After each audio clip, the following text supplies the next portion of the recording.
Okay, welcome to this event, the Healthy South Asian Food for People with Diabetes. As I say, I've just started to record, so could you please keep your cameras and microphones off so you don't become part of the recording. At the end of this, we will send out a link to the recording in a couple of days' time so you can access it. And we will also send a very, very short evaluation form. Please fill it in because it does help us look at future events, etc. Please use the chat box for any questions, but please only keep it for questions because, as you can probably appreciate, we've got quite a few people on the call, and it gets a bit confusing when people start posting other things, trying to keep track of the questions. I will be putting as many questions as we can at the end of the presentation too, Fareeha, but please put them in the chat box and then I will do my best to ask them. Okay, I am Caroline Walker, and as it says in my background, I'm obviously from Diabetes UK, and I also have two colleagues on the call with me today, Harry and Emma, who are trying to help me with the tech and with the questions. I will just also say that this is obviously a presentation, but we can't answer your own individual medical needs or questions. Do it in a general way, but if you have a specific problem regarding yourself, you will need to speak to your own medical team. Okay, so I would like to welcome our speaker today, who is Fareeha Jay. She's a registered dietitian, and I'm taking this from her website, as she describes herself as having a passion to provide the best available nutrition advice to the people with a South Asian background.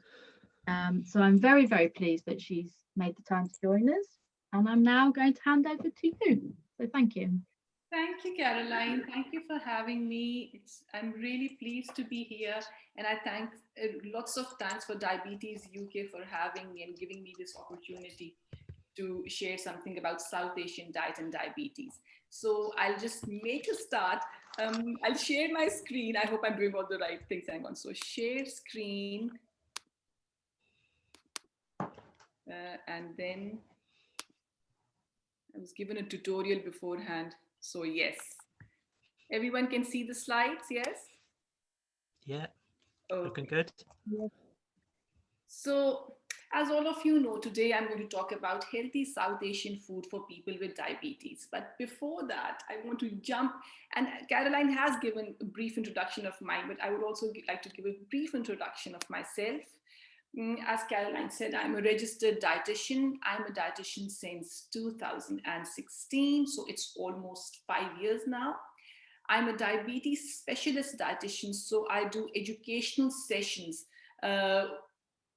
on diet and diabetes with people who have been newly diagnosed with diabetes.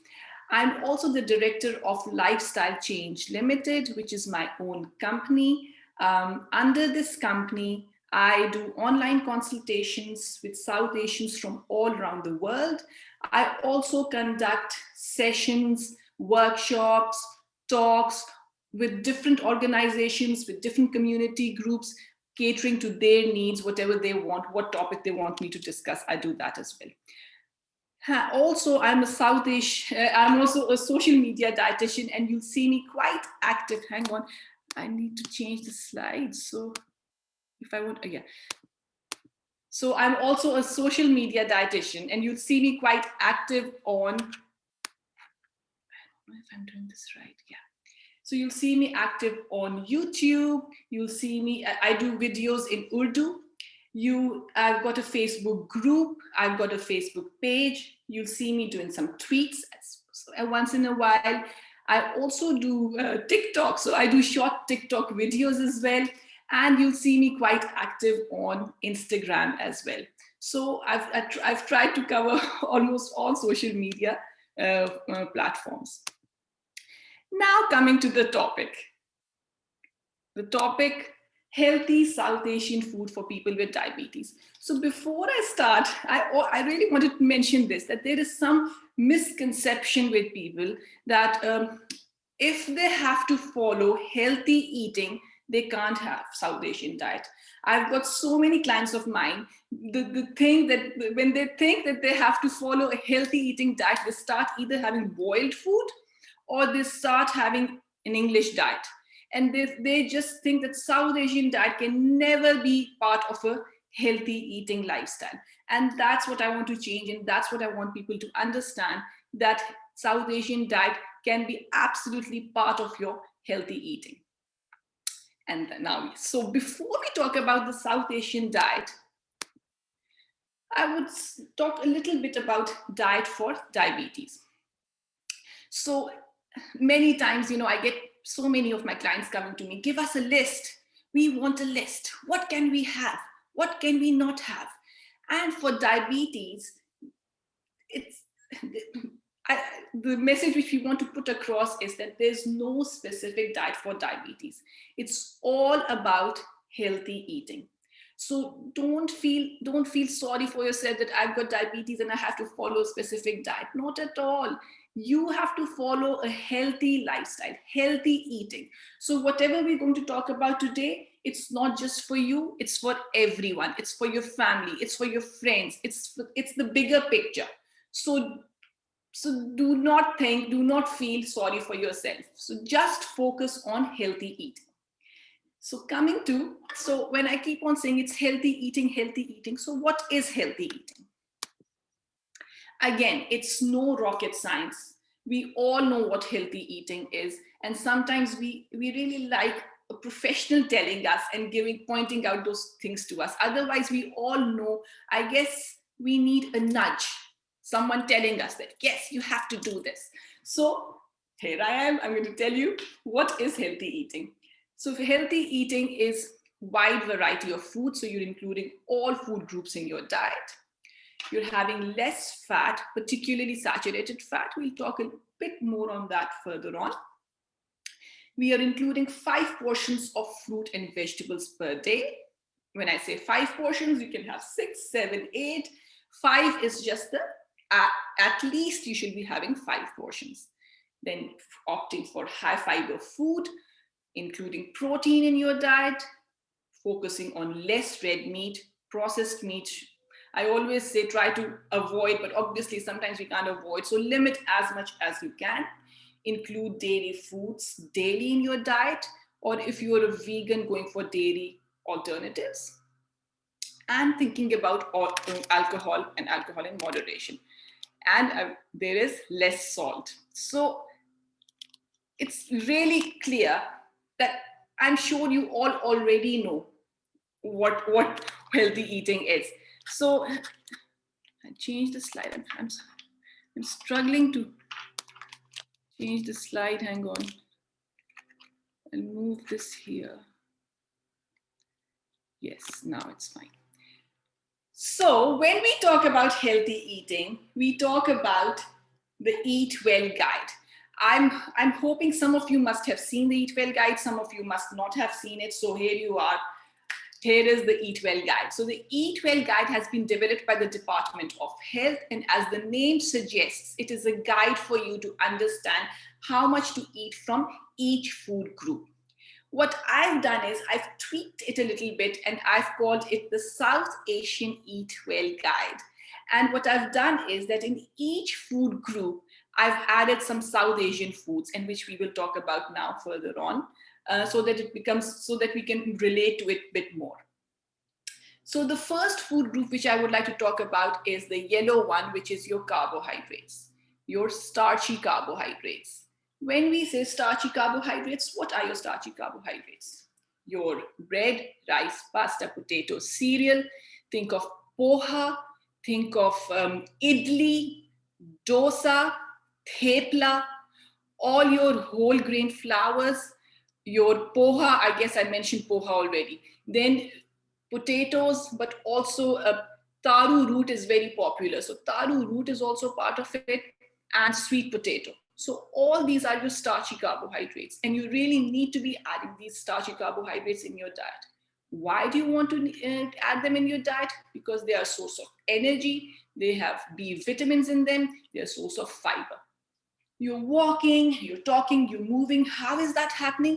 That's happening from the energy which we're getting from these starchy carbohydrates. So you really need to be adding these in your diet in all meals every day.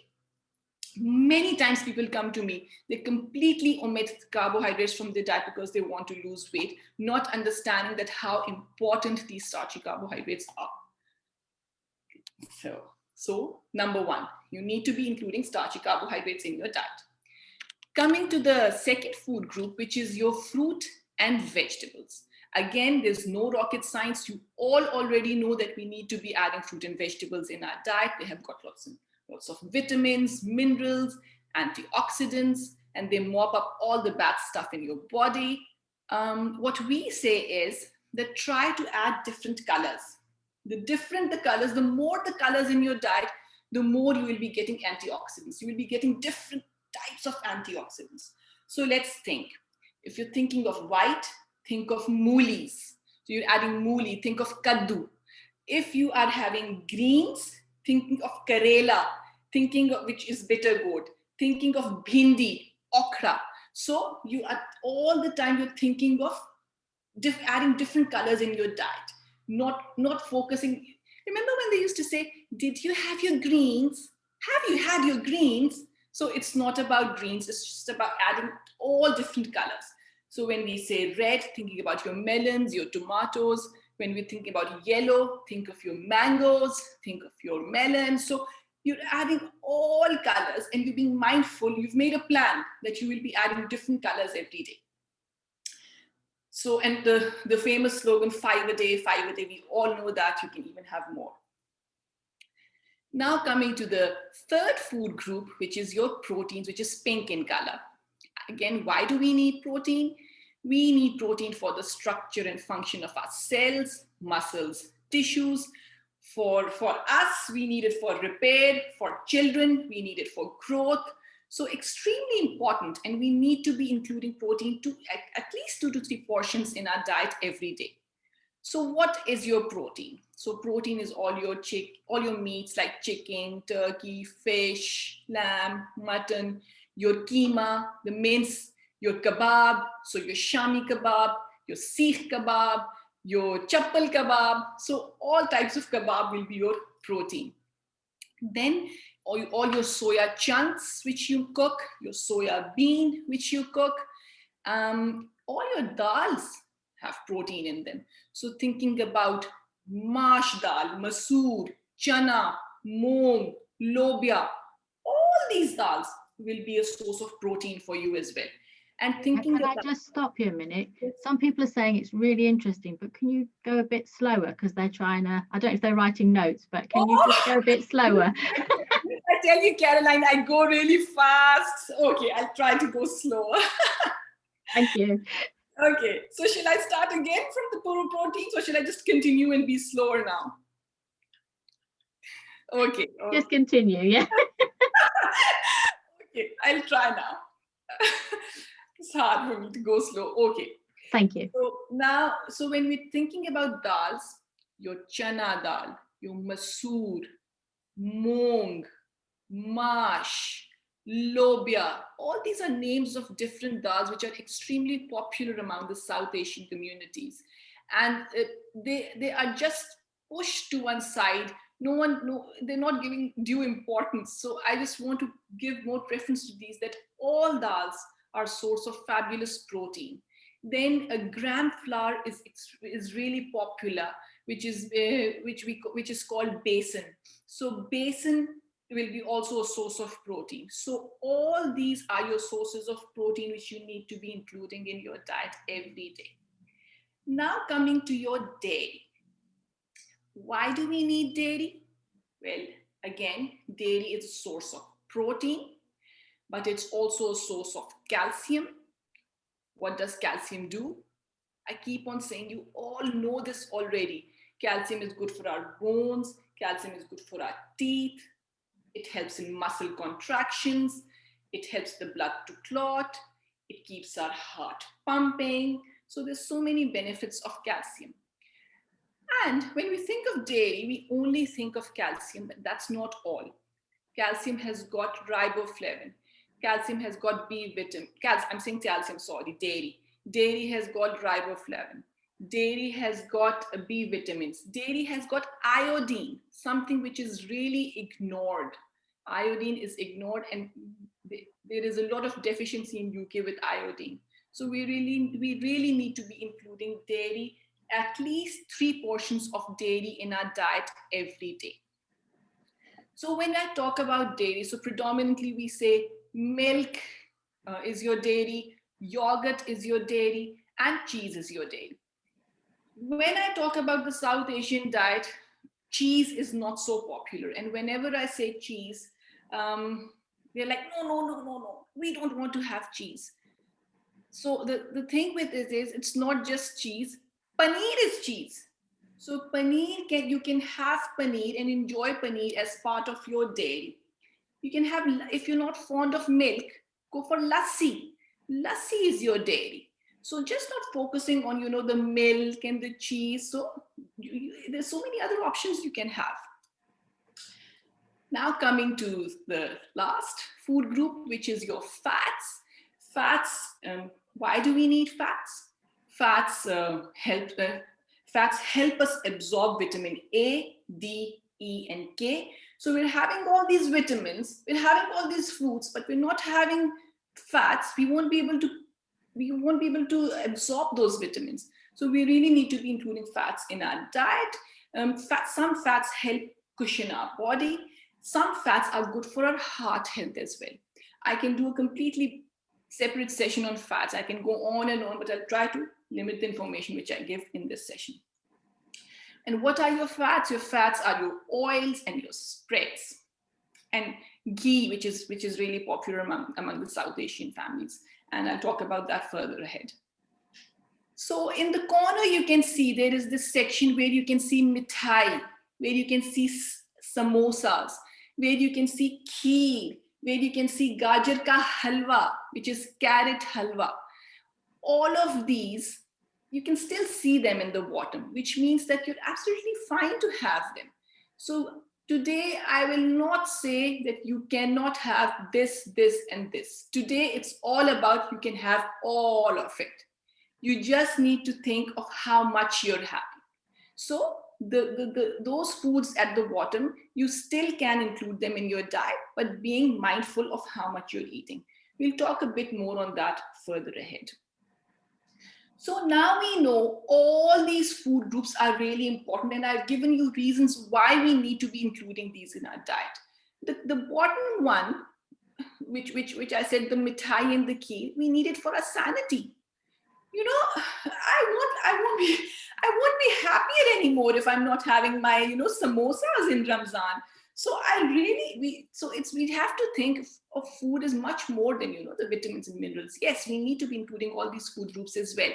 So now you know that you need to be including these food groups, but with diabetes, you need to understand which food groups will be affecting your sugar levels.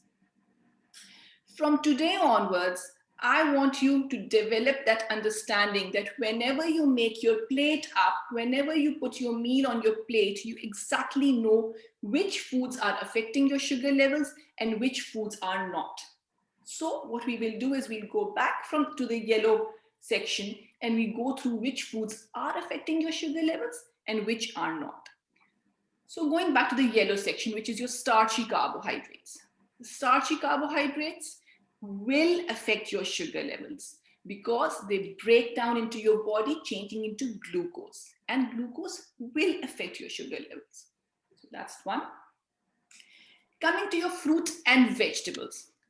Vegetables, not so much. So I don't want you to worry too much about vegetables, but fruit, yes, fruit will affect your sugar levels because fruit breaks down into your body, changing into fructose. So fruit will affect your sugar levels. So that's the second food group affecting your sugar levels. Coming to the third food group, which is your proteins. Will protein affect your sugar levels? So when I do face-to-face, I always ask people, so that's what I can't do today, but does protein affect your sugar levels? Yes, no, yes, no, no. Proteins will not affect your sugar levels. So if you're having an egg in the morning, that egg will not affect your sugar levels, but if you're having it with the roti or the chapati, that chapati will be affecting your sugar levels and not the egg. Yeah. Over here, the dals. I specifically want to mention dals because dals do have some carbohydrates in them. But again, I will ask you not to worry about dals because they are full of fiber. And because of the fiber, they're extremely slow release in the body. So you don't need to worry too much about the sugar levels having dals, unless you are on insulin. But because this is all general healthy eating, so when you're thinking about proteins, don't worry about your sugar levels. You're having your fish, you're having your kebabs, you're fine. Yeah, no, it's not affecting your sugar levels. Now coming to your dairy. Will dairy affect your sugar levels? Yes, no, yes, no. Yes, it will affect your sugar levels because it has got its natural sugars called the lactose. Cheese, not so much, but the rest, yes. Coming to the last food group, which is your fats. Will fats affect your sugar levels? Yes, no, no, no, yes, yes, no. Fats will not affect your sugar levels at all. So you have a tub of ghee. It will not affect your sugar levels, but it will do havoc with your cholesterol. So fats will affect your cholesterol, but they will not affect your sugar levels. Since I'm talking about sugar levels at this point in time, that's why I wanted to focus that fats will not affect your sugar levels. So out of the 5 food groups, 3 food groups are affecting your sugar levels and 2 are not. And down in the bottom, again, it's no rocket science. You all know that your mithai and your kheer will affect your sugar levels. So there are 2 contradictory statements I'm giving. In the beginning, I said, you need to be including starchy carbohydrates. You need to be including fruit. You need to be including dairy. And then after 5 seconds, I'm saying that this will affect your sugar levels. This will affect your sugar levels. So what can we do? What's the way out? So the way out is moderation. You need to be including all these food groups in your diet, but you need to think of moderation.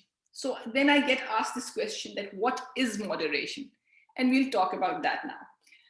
So the thing is, today I will keep coming to 3 statements. How much of something you're having, how often of something you're having, and what type of something you're having.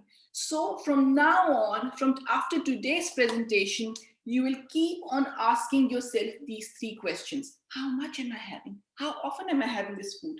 What type of food is this?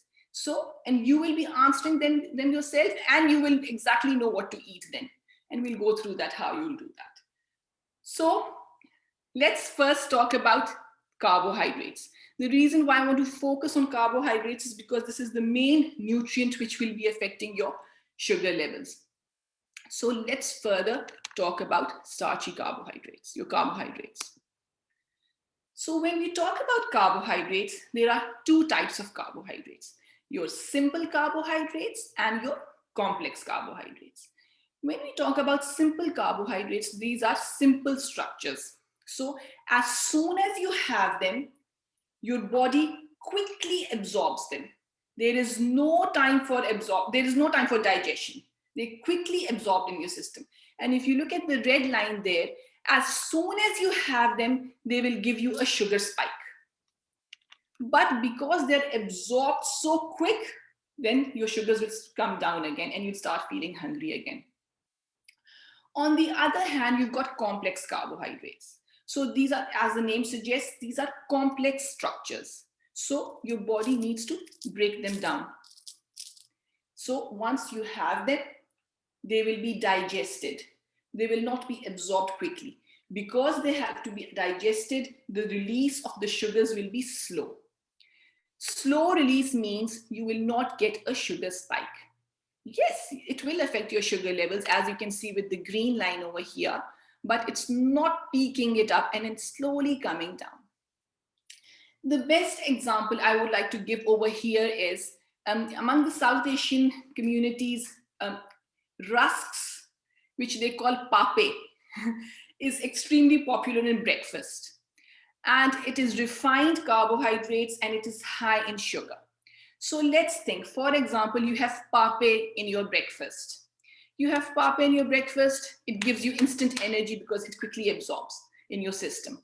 You have it, you feel full of energy, your sugar levels spike up, but because it's absorbed so quick, after some time, you've gone out on a walk and you start feeling hungry again. You've gone out on a walk and you see this donut shop. You say, okay, let me get a donut. I'm feeling hungry. You have that donut. Again, that's simple sugars. It will give you a spike. And all day, you will keep on getting these sugar spikes. Alternatively, if in the morning you wake up and you have a whole meal chapati, a whole meal roti, what will happen? It will be slow release in the body. So it will slow, you have it, it will take time for digestion. You go out for a walk, you see that donut shop, you'll be like, I think I'm full, I'm all right, because it's still being absorbed. And by lunchtime, you'll start feeling hungry again. So can you see the difference between both of these?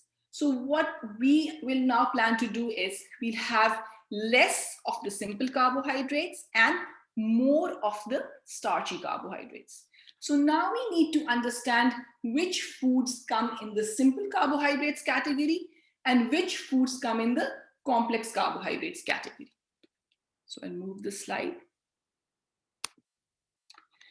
So I've made two lists over here. And on top, you can see it's written how much, how often, what type. I'll keep on coming back to these three statements again and again. So when we say simple carbohydrates, what foods come in simple carbohydrates? Your sugar, your jaggery, your sweet, your sugar drinks, your honey, syrup, aloo bukhare ki chutney, which is sort of a fruit jam. Meaty chutney, again, it's a sweet chutney. A murabba is also made from fruits, but it's extreme. They put sugar in it as well. So all your murabba, your gulab jamun, your jalebi, your rasmalai, your mithai, your chocolate, and your fruit juice will all come in this category. Fruit juice, we think, people really get surprised when I put fruit juice in this category because they think of it as really healthy. It is healthy and it will count as your portion of fruit as well. But at this point in time, we're thinking which foods will be giving you a sugar spike. Because the fruit juice is juice, it will not take any time for digestion. As soon as you have it, it will give you a sugar spike. So that's why we really need to be careful which foods are coming in which category. Now coming to your complex carbohydrates. So your complex carbohydrates will be your bread, rice, poha, roti, chapati, paratha, your dosa, idli, thepla, potato, sweet potato, which I've already mentioned, all your cereals and your pastas. So because all of these, both of these foods will be affecting your sugar level, but now you understand how they are affecting your sugar levels. So what we'll do now is we'll go to this complex carbohydrates list and we'll find out that how much we should be having all of these, how often we should be having all of these, and what type we should be having all of these. Yeah. So the first thing which I'll cover is how often you should be having these. So many times I get so many of my clients, they say to me that they don't have anything all day and they just have one meal at night. So what we want you to be having is, we want you to be having regular meals. So including all this list in your diet regularly, your breakfast, your lunch, your dinner, or if you're the type of person who so there are two types of people. Some people just like their breakfast, snack, and breakfast, lunch, and dinner, while others are like me, breakfast, snack, lunch, snack, dinner, snack. So it's absolutely up to you. The idea is that you should be having regular meals. When you don't have anything throughout the day and you have your meal at night, what happens is you get a sugar spike.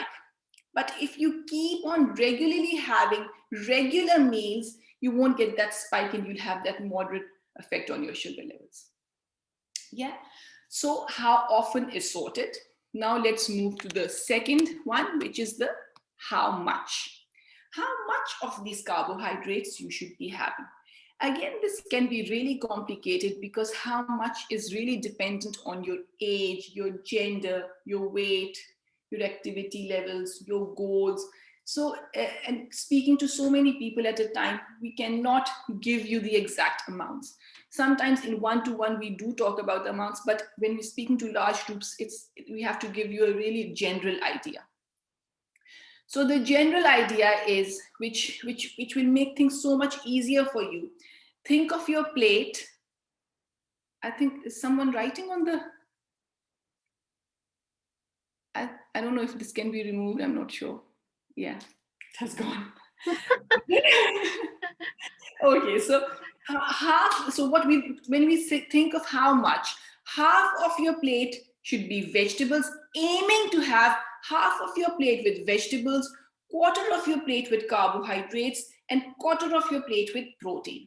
So before, when you were filling up your plate with your rice, and your salad used to be in that corner, and your chicken used to be in that corner, from now on, the positioning of your plate will change. Rather than all your plate with rice, you will be pushing your rice to one side. So half a plate of vegetables, quarter plate of carbs, and quarter plate of protein. I'll show you a few. And just to give you an idea, I'll show you a few pictures as well over here. All these are cooked by me. So these are my personal pictures.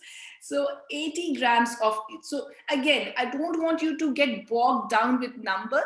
You can always think of the plate and quarter of your plate with your starchy carbohydrates. But then again, if someone is interested to learn about the grams and all, I'll give you that as well. So going for 80 grams of rice at a time. If you're having your roti and chapati, going for 30 to 40. So all these measurements are for cooked. So going for 30 to 40 grams of whole grain roti. Then when you're thinking about dosa, dosa is a combination of your lentils and your rice. So you can have around 2 dosas, which one dosa can be around 30 to 40 grams. So having 1 or 2 dosas. Again, it really depends on the person. Then on the corner, you can see poha. Again, poha is flattened rice. So poha, again, you can have around 80 grams. Sweet potato is really popular as a breakfast in some South Asian families. So again, when we say potatoes, 2 small egg-sized potatoes.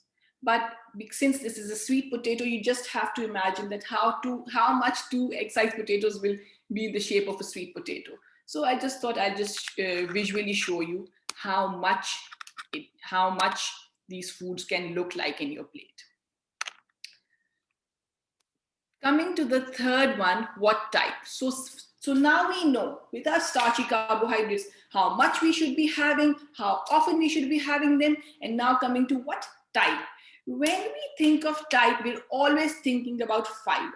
So from now on, again, today after this presentation, when you go, you will start looking at your plate and you will ask yourself this question: have I added fiber to my plate? Is there enough fiber in my diet? You need to be including more and more fiber. And why is that? Because remember when in the previous slides, I told you that starchy carbohydrates take slow to break down. If you include fiber on top of these starchy carbohydrates, the breakdown will be even slower. And we want that. We don't want those spikes in your sugar levels. So we want you to be including more and more fiber in your diet. So coming to the what type of starchy carbohydrates you should be having. So over here, when you're having your bread, going for wholemeal bread, going for the seeded bread. You're having your rice, going for brown rice. You can even go for basmati rice. Basmati rice does not have any fiber, but the grain of basmati rice is such that it's extremely slow release in the body. So if you're not keen on brown rice, this is a hack which you can use. When you're having your poha, using red rice. When you're having your roti, chapati, paratha, going for wholemeal flour. If you're making your theplas, again, using wholemeal flour. Millet flour is really good for theplas as well. When you're having your dosa and idli, because dosa and idli is a combination of rice and lentils, always aim to use brown rice in them. When you're making upma, upma is very popular and usually made with semolina, but opt for brown rice flour instead. When you're having your potatoes, sweet potatoes, your taru root, again, aiming to have them with the skins on. So that was, I think I covered the starchy carbohydrates, how much you should be having, how often you should be having, and what type you should be having. And now we move. Oh, I forgot this one. So now coming to the simple carbohydrates, the one which are really quickly absorbed in your system. How much you should be having them, how often you should be having them, and what type you should be having them. When I say type, there really isn't any type for it, because a gulab jamun will be a gulab jamun, a jalebi will be a jalebi, and you can't do much with it. But the only thing which you can do is that if you are making them at home, because all of these I've made them myself. The middle one is gulab jamun, on the corner it is jalebi, and on the other corner is gajar ka halwa, carrot halwa. So if you're making them at home, you can get them from the supermarkets as well. But if you are making it at home, you can limit the amount of sugar you're putting in. So for instance, if you're using, just for an example, if you're putting 10 tablespoons of sugars, go for 5 tablespoons. So this is all you can do with the type. The other thing is that it's absolutely fine to use sweeteners as well at some point in time. Coming to how often. So again, you really need to start taking charge of your life yourself. You need to understand this, that is it okay to have a gulab jamun every day? Or is it okay? And I'm sure most of us don't. And having a jalebi every day. So think of how often you can have them. Occasionally, it's absolutely fine to include it in your diet, but just being mindful of the type so you can reduce the amount of sugars and how often you're having it. And again, how much. So again, we tend to overeat. If you look at the serving of the carrot halwa, gajar ka halwa, I've seen people having 3 times more than this. So just limiting how much you're having. If you're having your gulab jamun, if you're having whatever mithai you're having, rather than having 2, have 1. If you're the person who has 1, go for half. Have 1 jalebi. So just being mindful. I won't talk much on this because we all already know that how we being mindful on having these. And occasionally, you're absolutely fine to have them. So that was all covered, the carbohydrates. Now coming to your fruit and vegetables. As earlier I mentioned, they are rich in vitamins and minerals, and I talked about how we should be including different colors. So with these, again, we come to the 3 questions, 3 statements: how often we're having them, what type we're having them, and how much we're having them. So with how often, what we say is that aim to try to have 2 to 3 portions of fruit in a day and spread them out. So, the dietitian said to me, you can have 3 portions, and at night you make up this plate of your grapes and your berries and your cherries. So it will affect your sugar levels. So try to spread them out in the day, 2 to 3 portions. What type? The best would be to have them in whole form. So rather than juicing it, rather than making a smoothie, we always prefer you to be having the fruit in a whole form. And having, wherever you can, have them with their skins on. And when I say fruit juice, I earlier explained to you why we want you to be having fruit instead, because it will give you a sugar spike. But if you really feel like having that fruit juice, limit it to 150 ml. And what you can do is you can pair it up with the starchy carbohydrates, like with your roti or your bread, so that it mixes up and the release is even slower. So you can do that as well. And usually we tend to do that. We don't have it on its own. We usually tend to have something else along with it. So, and now coming to the portion size. So now we know that 2 to 3 portions in a day, spreading it out and watching the portions. So the portion is 80 grams of fruit. And if you don't have scales or anything, it's anything which sits in the palm of your hand will be the portion for your fruit. Yes. As far as dried fruit is concerned, dried fruit, what happens with dried fruit is they zap out all the water from it, and it's concentrated sugar. But that doesn't mean it's not good for you. It still has the vitamins, it still has the minerals, and it still has the fiber. So you're absolutely fine to include dried fruit in your diet as well, but the portion will be different. The portion for dried fruit will be around 30 grams. So 2 to 3 apricots, 2 to 3 dates, a tablespoon of raisins. I'll show you some pictures now so that it's more visual to you. Before I'll go with that, yeah.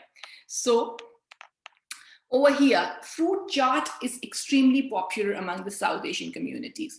So whenever I say that have 2 to 3 portions of fruit, they think, it is always assumed that I'm asking them to have separate fruits. It's absolutely fine to have a mixture of fruits, because fruit chaat is a mixture. If you have a look at the top bottom, there are 2 pictures of fruit chaat. You're absolutely fine to have a mixture of fruits, but as long as you're just sticking to how much you're having. So around 80 grams, a small bowl. I've also put one of the bowl on a measuring scale, and you can see it says 81 grams. So you're absolutely fine to have your fruit chaat. If you're a person who loves mangoes, yes, you can have, I get this question asked again and again. Can I have mangoes? Yes, you can have mangoes, but perhaps not the big, all mango. So you can have 3 to 4 slices. I've got a picture. I've got a picture of the watermelon juice as well. Again, I'm sticking to the portion size. And then if you have a look, there are 2 bananas. One is the big banana, one is the fun size banana. So going for the fun size banana. On the left corner, I have put 2 fruits. There is one small tangerine and there are berries. Again, you can have both of them, because when I rounded it up, it was coming to 80 grams. Both of them were 80 grams. So you're absolutely fine to have them. So this was, and we've got around 2 to 3 dates. That's the dried fruit, raisins around a tablespoon. So 2 to 3 portions. And now this visually, you can see how much you can have. I want to talk a little bit on vegetables as well over here. Again, when I mentioned that you aim to have half a plate of vegetables, it is always, it's considered that when I say have vegetables, they think that I'm asking them to have salads. You do not need to have salads. Vegetables can be your aubergine. Vegetables can be your kaddu, gobi, karela, tinde. All these, your traditional vegetables, you can include them, and you can aim to have half a plate of those. You don't have to have a salad. So I've given you 4 examples over here. So on the corner, there is boiled or steamed. I've boiled these vegetables and I've put chaat masala on top of them. So they taste really nice. So there's a plain salad. I've also got a picture for stir fry. And on the end, I've made aubergine curry. So you're fine to have curries, half a plate of any curry you make at home. Sambar is extremely popular. Sambar, I didn't have a picture for it, but sambar is something which is a combination of lentils and vegetables. So what I'll ask you that whenever you're making sambar, bulk it up with more and more vegetables. And that can be your half a plate of your vegetables. Sambar is eaten at breakfast. It is even eaten as a snack at lunch. So of course, and I asked this question again and again. Can I have sambar? Can I have? Yes, of course. It is a vegetable. It is a vegetable, and you can have it. So that's you. And don't worry too much about your sugars when you're having your vegetables. So that was your fruit. Now coming to, we look at the time. Okay. Now coming to your dairy. Again, I explained earlier that why we need dairy. We should be including 2 to 3 portions of dairy in a diet. So that's the how much. Before that, yeah. So how much, how often, and what type. When we said about dairy, how often? So I said 3 portions in a day. So you can have it at breakfast, lunch, you can have it as a snack. So make sure that you're including 3 portions of dairy in a day. Again, the same rules, spread them out. So 1 portion at breakfast, 1 at snack, 1 in the evening, rather than bulking them up and having all the 3 portions together. What type? So going for the lower fat versions, going for low fat yogurt, going for semi-skim milk, skim milk. By having dairy like this will only reduce the fat intake. You will still get the benefit from it. You'll still get the calcium, you'll still get the protein. And be really mindful of the yogurts which have added sugar in them. If you go to the supermarket, there's this aisle of yogurts. And you're thinking, which one shall I buy? There's so much choice. But most of them are extremely high in sugars. They are strawberry yogurt, raspberry yogurt, but they have sugars in them. So what I will recommend to you is that take low fat natural yogurt. You know the portion of your fruit now, 80 grams or palm size. Mix them up. You can even blend the fruit if you want. Mix that fruit with your yogurt, and you exactly know you are in control. So we want you to be in control of your own diet. The yogurt which you're having from the aisle, you don't know how much sugars are in there. But with this, you know the portion of your yogurt, you know the portion of your fruit, mix them up and enjoy. Yeah. As far as how much is concerned, the portion for milk is 200 ml. The portion for yogurt is 150 ml. The portion for cheese is 30 grams, matchbox size. Again, these are really precise. A glass of milk, a small pot of yogurt is also fine. What was I mentioning? Yes. So now coming to the pictures, I'll show you some pictures. So again, I would suggest that do not be fixated that I have to have cheese, or I have to have milk, or I have to have the low fat natural yogurt just how it is. So you can enjoy it in the taste of South Asian food. So for example, with yogurt, you can make your raitas, you can make your chutneys, you can make your fruit raita, the one which I've made, and enjoy it. You can put chaat masala on top. So that can be your portion of fruit. If you don't like milk, you don't like yogurt, you can have lassi. Take 150 ml of yogurt, make lassi from it, enjoy your lassi. That's part of your dairy. Paneer, the portion for paneer is as much as your yogurt. So with paneer, you can have it with your saag, you can have it with spinach, and you can have it as because it will give you protein as well. So you can have it as part of your main meal as well. That will not only give you your dairy, but your protein as well. So being mindful that you absolutely can include lassi and raita and paneer, palak saag paneer, you can add these foods definitely in your diet. The other thing which I wanted to mention, which I earlier forgot, was that some people, if they don't like paneer, if they don't like milk, or they don't like lassi, so you can have yogurt 3 times in a day. Or you can have lassi. Or if you like all three of them, yogurt, lassi, milk. Absolutely up to you, how you want to, what the combination you want. But make sure that you're having 3 portions and being mindful of the amounts.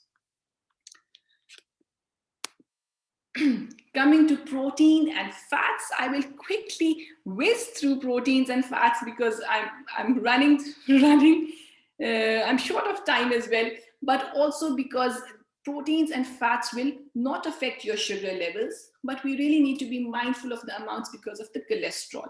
In diabetes, we keep tight control of cholesterol and your blood pressure as well. So you really need to be mindful of all these things. With protein, the portion is usually, as I explained to you, the quarter plate. You should aim to have quarter plate of your protein. So that can be your lean meat, around 60 to 90 grams, lentils, all your dals, 140 grams. These are cooked measurements. Easier explanation, anything that sits in the palm of your hand will be the portion for your meat. Around 6 to 7 tablespoons will be the portion for your dals, and that is cooked. The government guidelines are to include 2 portions of fish in a week, 1 oily, 1 white. So that is something also to plan and think about. As far as fats are concerned, we want you to be having more of polyunsaturated and monounsaturated fats. So more of olive oil, more of rapeseed oil. Ghee is saturated fat, which is used extensively in South Asian diet. And what we are saying to you is that try to limit the amount, try to have it occasionally, as it will affect your cholesterol. The portion, around 2 to 3 portions of fat in a day. What is a portion? 1 teaspoon of oil in a day. So our curries, the South Asian curries, are extremely rich with oil. So if you're having 2 to 3 teaspoons of oil, you really need to be thinking of how you're preparing your food from now on, because most of the South Asian curries, only in your 2-3 bites, you would end up having 2 teaspoons of oil. So this is something you need to be working on, how you're preparing your food as well. I've put nuts in the middle because nuts are a source of protein and they are a source of fats as well. The guidelines is that we should be including 20 to 30 grams of nuts every day, unsalted, because it can affect your blood pressure. So going for unsalted, 20 to 30 grams of nuts. They can be any nuts of your choice. They can be your moompali, the peanuts, which you all enjoy. So you can have your nuts, including nuts every day. And there is this fear that we will gain weight with it. If you stick to the portions, these are the healthy fats, and your body needs these fats because they are good for your heart health. Now, this is quite a busy slide. There are 5 things which I would like to discuss, things which you need to consider with your diabetes. The first thing is get active. Being active will have a better control on your diabetes. It will help you lose weight. It will improve your blood pressure and cholesterol, improve your stamina. And there is evidence to suggest that it will help you with your mental health as well. And what we're asking you to do is not run marathons. You don't need to run marathons, but at least 30 minutes of exercise 5 days a week, what you enjoy. You like swimming, go for swimming. You like cycling, go for cycling. You like dancing, dance. So it's absolutely up to you what you enjoy. That's one. Coming to the diabetic foods, there is lots of diabetic chocolates in the supermarket, diabetic ice cream in the supermarkets. What we say is that please don't have them. They're expensive. What they do is they remove the sugars from them, but to enhance the taste, they put lots of fats in it. And they have got sorbitol in it, which has a diuretic effect. And you can go to the loo again and again. So we don't want you to be doing that. Just have regular chocolate, regular ice cream, regular foods, but just watch your portions as we discussed. Then coming to healthy weight, what we say is that if 80% of the people with diabetes are overweight, but 20% are not. So you might not be in this category. But just so, when we say, think about 5 to 10% of your body weight loss, of your body weight. So for instance, if you are 100 kilos, aim to lose between 5 to 10 kilos, and that will bring down your risk factor of diabetes to a massive extent. Reducing weight will help with your blood sugar levels, your cholesterol, and reduced risk of complications as well. When we're talking about salt in the upper corner, salt, again, it will not affect your sugar levels, but it will affect your blood pressure. So, which I've mentioned, too much salt linked with high blood pressure. Then you're having your Nimcos. Nimcos is an extremely popular snack among the South Asian communities, and it is extremely high in salt. So you need to start thinking about limiting the amount of Nimcos you're having. And when you're cooking, using more of your herbs and spices, which we already do, which the South Asian food already has lots of spices in them, but limiting the amount of salt. And avoid salt substitutes. You know, there is this low salt you get in the supermarkets.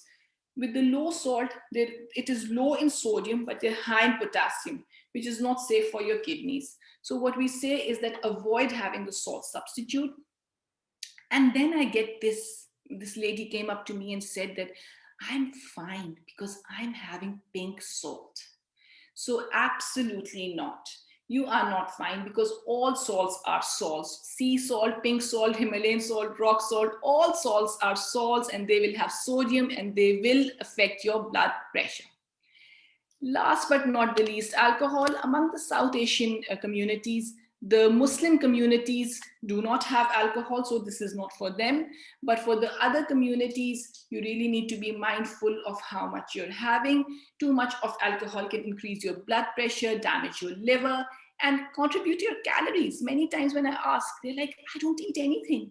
Why am I overweight? And they don't think that, they're drinking as well. And it will affect your sugar levels as well. For many, for those of you who are on glycoside and insulin, it can have a different effect. It can take up your sugar levels first, and after some time, you can get a hypo as well. So you have to be really careful with alcohol. The government guidelines are 14 units, and you need to spread them over 3 days. If you get your alcohol bottles, it's clearly written how many units are there, so you can plan how much you should be having in a day or in a week. In the end, I would just like to show some pictures of food. Hang on, yes, of some food pictures just to give you an idea. So here are some pictures from a breakfast, a South Asian breakfast. So poha is extremely popular. So what I'll say to you is, from now on, when you're having your poha, bulk it up with vegetables. You can see vegetables in it. You can see some peanuts in this poha as well. So it has got nuts. You can bulk it up with your vegetables. In the corner, we've got idli. So again, a very yummy breakfast. But then again, you're having it with sambar, and you're bulking it up with vegetables. We've got another breakfast. We've got shami kebab, and we've got a roti. So rather than having a paratha, you can go for a roti and going for wholemeal roti. In the corner, we've got dosa. Again, you are bulking it up with vegetables. The sambar. Oh, hang on. There's one more. This is the main meals. So again, I've put this picture in the middle, which says half a plate of vegetables. You can see in the picture over there. Quarter carbs and quarter proteins. So you can see in all these pictures, I've got vegetables. All of them have half a plate of vegetables, but all of them are salads. Yeah, none of them is a curry. All of them are salads. If you can have a look at the portion of rice, in the first picture, you can see dal, which is in a small bowl, around 5 to 6 tablespoons. In the picture on the other hand side, it's keema, your mince. And I'm having it with flat bread, but the flat bread has got seeds in it. So we're thinking about fiber. In the bottom, we've got lamb in one picture and chicken in one picture. So again, half a plate of vegetables, the quarter plate is your proteins, and the other side of it is your carbs. So this is just a visual orientation of how your plates can look like. Thank you. Thank you very much. I'm open to questions if there are any.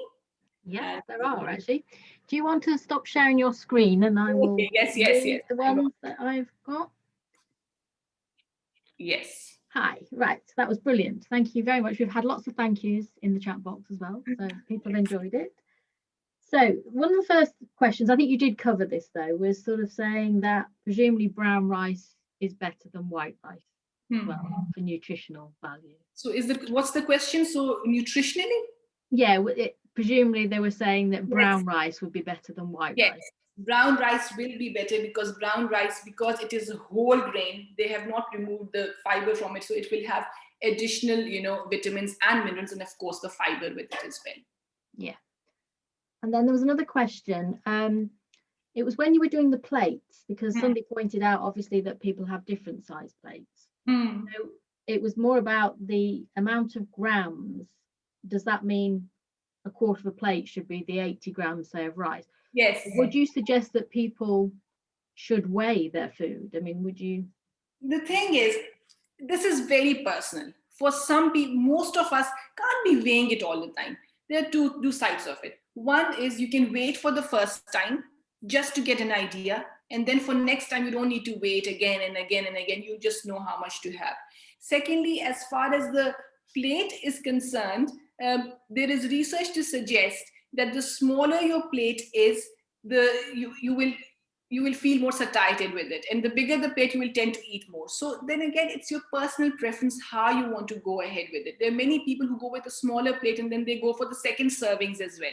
So you have to see how you feel. But honestly, you do not, some people like to measure, but I don't want you to get into, bog down into the counting, but just roughly thinking that I have to control my carbs, I have to have lots of vegetables.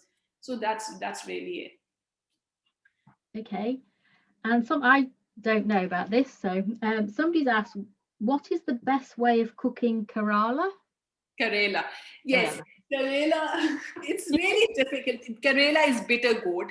It is really difficult because with Karela, what we do is first we have to fry it, and then again we have to fry onions and all, and then we have to, so there's a lot of oil in it. Recently I cooked, so you have to trial and error. Recently I cooked Karelas at home, and in 2 teaspoons in a non-stick pan, I fried my Karelas first. It took a while. I kept on adding a little bit of water all the time. And then I made the onions batter and then added the Karelas on top of it. So probably it will not taste like you're used to, and it will take time, but this is something which will happen, because I remember when I made it for the first time, my husband didn't enjoy it. The second and third time he said, oh, it's all right. So you have to get used to it, because Karela do absorb lots of oil. So you can train your taste buds to taste things differently. Oh, you've gone. Can't Sorry. hear you. I was going to say, you can train your taste buds. Absolutely. Yeah. There is research to suggest that you can train your taste buds just like you can train your body. Yeah. Another question was, when you said 2 to 3 portions of fruit and veg, they were just wanting to make it clear that is that together, or there should be 2 to 3 of both?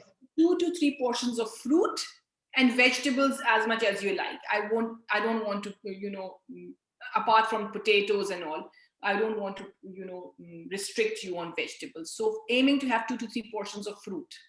Yeah. Okay. And then somebody's asked, can you suggest an alternative to fish, because they've got an allergy to fish, and obviously other sources of protein would be helpful. So the thing is, I explained all the other sources of protein, which are which is your chicken and mutton and dals. But the oily fish, why we recommend, is because it has got the omega-3 fatty acids, and omega-3 fatty acids are the essential fatty acids, and your body needs them. So if you are not a person who can have fish in their meals twice a week, you can go for flax seeds, and you can go for chia seeds. They once you have them, your body has to convert them into the required what's this called, fatty acids. But if you don't have an option, you can go for these. Okay. Or you can supplement if you can. Yeah. And although you said about fruit and veg, somebody's actually asked a specific question, which I'm not sure why, but can you please share the grapefruit portion for somebody with diabetes? So the grapefruit, I guess the reason why they're saying is that with statins, what we say is that you don't need to, you don't have to have grapefruit. So you really need to be mindful with that. So if you're on statins, the statins won't work good enough if you're having grapefruit. So that is one thing to be mindful of. So, and the second thing is the portion for grapefruit is this big, isn't it? So half of the grapefruit. Lovely. And don't put sugar on it. No. Okay.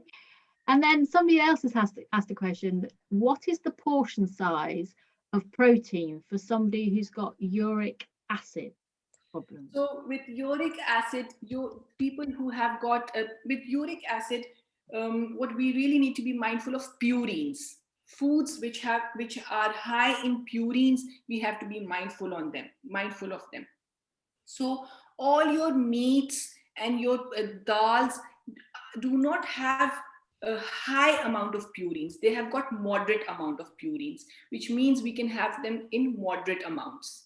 So the foods which are extremely high in purines are your liver, your kidney, you know, those parts of the animals are extreme. Your bird, some of your fish are also high in purines. So those are high, so you need to avoid those. The meats and the lentils have moderate amounts, and as I said that you have to be having them in moderate portions. What you can do is you can opt for having eggs, milk, yogurt as part of your protein, because they do not have any purines and they will not affect your uric acid at all. So what you can do is one meal of your day can be your can be your chicken or dal, considering the amounts which I've mentioned and not going on top of that. And the other meal can be on based on your milk, your cheese, and your eggs. So you're getting protein, but only focusing on one meal with those foods in it. Thank you. And again, somebody's asked a rice question. So would you recommend basmati over other rice types? Yes, yes.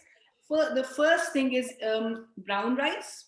But if you do not like brown rice, and if it takes very long to cook, the healthier, the better option will be to go for basmati rice.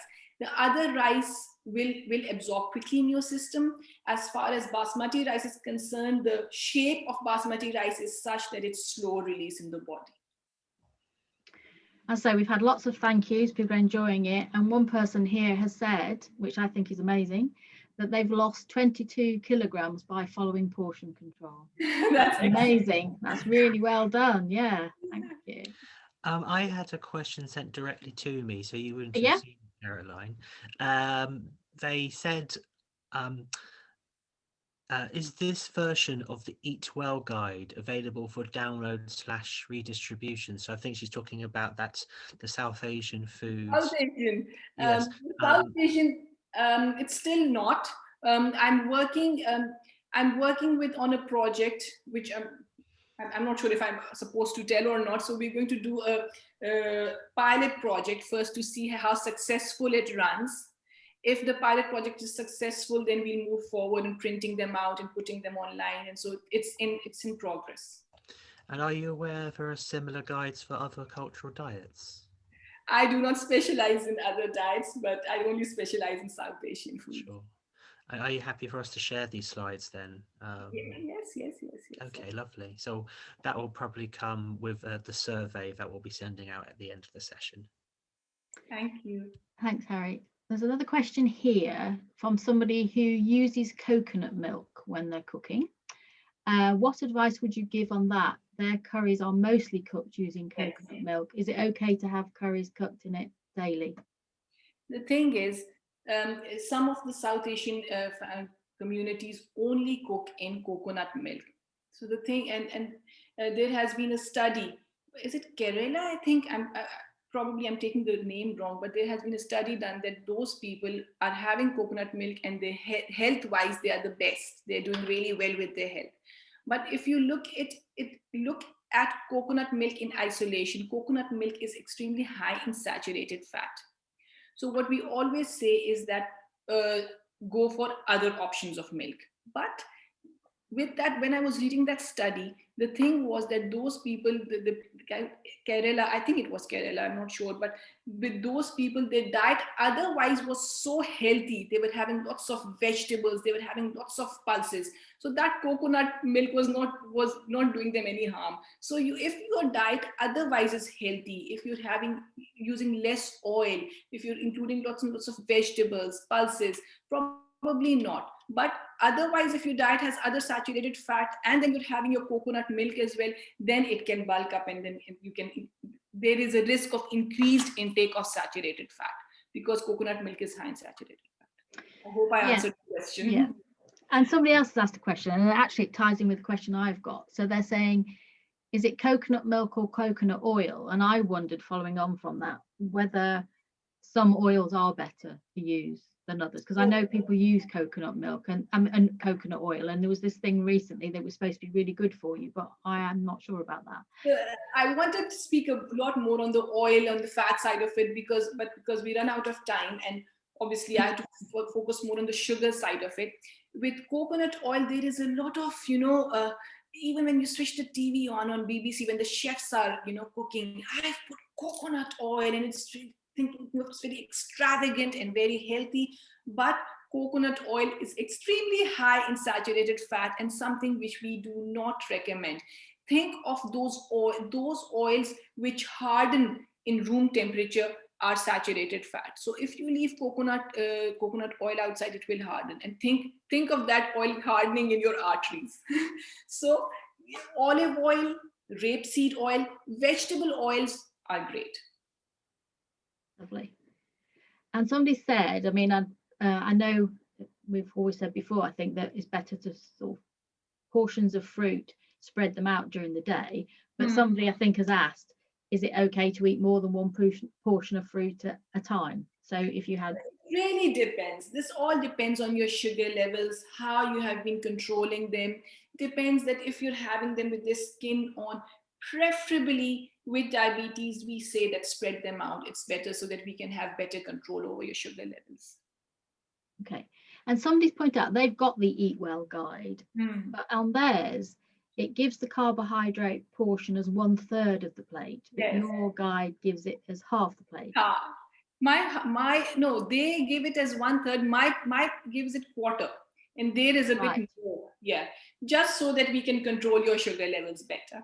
Yeah. And I suppose if some people certainly with type 2 are told to lose weight, that is the thing. Yes, so it will help you lose weight as well. So there are two sides to it: controlling your sugar levels. And when I talk about weight loss with my clients, I always ask them to follow this because with the vegetables, it bulks up, so they don't feel hungry. But at the end of the day, they have a limited amount of starchy carbohydrates they've had, so they start losing weight as well. Yeah. So you're right. What you've asked, yeah, absolutely right. Okay. Sorry, she meant the fruit and veg. What was that? Sorry, I missed a question there. Oh, that's right. Again, with the fruit and veg, I think it was going back to that question. So if they were having, I don't know, veg obviously with their meal, and they could have a pudding of fruit or whatever, that's fine. That's fine. Because vegetables, I said to you, because they're full of fiber, don't worry too much about vegetables. Yeah. I think I've got most of the questions. Emma, Harry, have I missed any? Because I've been scrolling through as we've been going on. But I think it's quite, well, might be a big question, I suppose, but they ask, how do we encourage the South Asian community to adopt a healthier diet? My research is in behavioral change. It'd be interesting to hear your thoughts. It's extremely difficult. There are lots of barriers. The first barrier is around myths. So they are so much entangled. The South Asian communities are so much entangled in their myths coming from their parents, grandparents, and they are not willing to let go of them. So it is a task. It is extremely difficult. Giving them scientific explanations is, especially for the elder generation, giving them scientific explanation is not just enough, So number one, one is the myth side of it. One is the cultural aspect of it, them being not very flexible to change. Here I would like to say is that the community which I've built on Facebook, which has got over 500,000 people in it, South Asians from all around the world, how I've slowly and gradually, because it's Ramadan, and in Ramadan, there is this culture of having samosa, fried things, samosas and pakoras every day. So what I've tried in my community, what I've started doing is that people making samosas and pakoras in air fryer or in the oven. And when people put up those posts, there are so many negative comments to this, that how can you even enjoy it? It's not nice. Why are you even having a pakora? So so it has improved from last year. So I've been posting these oil-free pakoras since years now. So it's a very slow process, which will take a lot of time, but we have to keep on working on it. I think social media is fabulous. Like my community, we can keep on, and it helps people to get engaged as well. So people at night, when they scroll through their Facebook, if you are constantly posting things like this, it will slowly make an impact. And once when they start seeing results as well, once they follow it, one person follows it, I've seen so many people, like in the family, one lady follows it and the others are not happy about it. But when they see that that lady has had a positive impact on her body and on her lifestyle, the others also start following it. So a very valid question. It will take years and years, but with education and with social media posts and everything, it will surely change. That's about to be the perfect question to end on, but we have a couple of more questions in the last few minutes, if that's okay. I'm actually going to. I'm going to Sorry, post Harry, on go on. Facebook. I was just going to post your Facebook page on the chat as well, so people can find you there. There was another question. I think somebody may have joined us after you mentioned that they've brought up about using Himalayan salt again, but I presume it's the same salty salt. Oh no, please, no Himalayan salt. It will affect you. You're just spending more money. The thing is, with Himalayan salt, it will have more vitamins in it. Yeah. But to get the goodness of those vitamins, you have to have a truckload of Himalayan salt. So why not have some fruit and vegetables instead, rather than having a truckload of Himalayan salt? Don't spend your money. Just go for the table salt and just be mindful of how much you're having. And somebody else has said, what is the portion of sweets or mithes? I'm not sure. Mithai. Thank you. In a day for a diabetic patient. The thing is, I mentioned this earlier as well. You really need, because these are extremely one piece of mithai can have around 18 teaspoons of sugars in it. You have to be extremely careful in it. Something which you don't need to be having every day. And if like you want to have it, go for one piece, one or even half, depending on what level your diabetes is on with. So you really have to be careful on this one. Yeah, and somebody's asked again about how about to cook in butter or ghee? Which would be the best option out of those two? Or it's not a good option for either. Both are saturated fats, and we do not recommend cooking in either. No. Okay. Because that leads on to another question. Somebody said, how much saturated fat daily is okay to eat per day? So saturated fats, for men, it is around 30 grams a day. And for women, it's a little less than that. But the thing is, we have to be really mindful, because the thing is that it's in other things as well. So for instance, if you're having your meat, you'll be having some sort of saturated fat in that as well. So if you're having your biscuit or cake in the evening, that will also have saturated fat as well. So, and then again, because they've asked this question, if you really like having something in ghee, or if you really like something having in butter, so just restrict to a teaspoon or so, and don't go wild on it. So yeah, that's. And I think somebody here is trying to think of being healthy for the whole family. So they're asking a question, actually for somebody, what would be a portion size of dairy for small children, say ages 2 to 8? Ages 2 to 8, is it? Again, it's 3 portions is fine. 3 portions of dairy is fine. Yeah. You can have more as well. You don't need to, just focus it. They have to have this much, but yeah. Yeah. Okay. We've got a question here about medication, but I don't think that really comes into this.